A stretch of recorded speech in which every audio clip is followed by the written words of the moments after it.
Oggi è stata una grandissima opportunità per parlare insieme. La filiera si è messa insieme oggi e ha discusso una serie di temi molto importanti per il futuro del mondo Horeca e in generale dell'agroconsumo in Italia.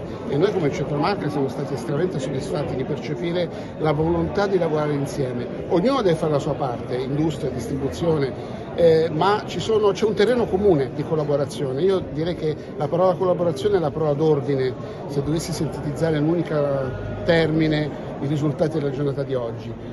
Abbiamo molte proposte sul terreno. Innanzitutto possiamo lavorare su tutti i temi precompetitivi. Pensiamo a tutta una serie di normative che stanno arrivando, sono arrivate, che rendono la vita un po' difficile all'intera filiera.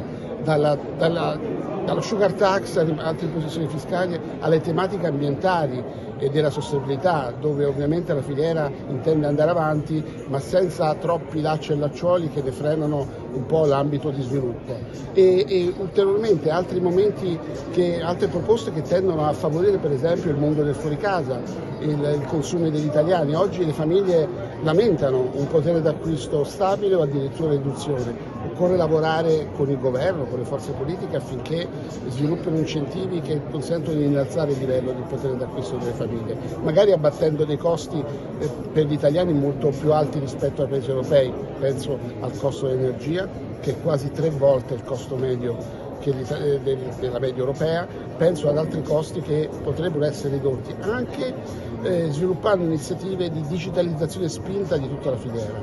Abbiamo molto da fare in termini di semplificazione, digitalizzazione di ogni attore. Tutto questo comporterebbe efficienza da un lato e benefici finali per il consumatore dall'altro.